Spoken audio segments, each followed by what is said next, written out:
তবে আমার নামে মামলা হলো আমি নাকি বোমা মারছি, আমার নেতাদের নামে মামলা হলো তারা গাড়ি পোড়াইছে।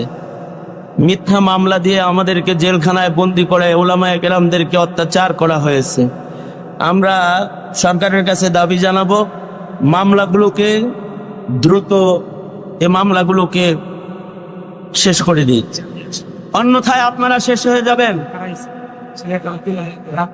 আর আমরা আমাদের নেতাকে বলি, আমির হেফাজত তথা হেফাজতের নেতৃবৃন্দকে বলছি, আপনারা আহ্বান করেছেন, আজকে আমরা দাওয়াতির বেশে এসেছি। আপনারা যদি আহ্বান করেন তো আমরা মুজাহিদের বেশে আগমন করব ইনশাআল্লাহ। আপনারা আহ্বান করেছেন, আমরা কাপড়ের টুপি পরে এসেছি।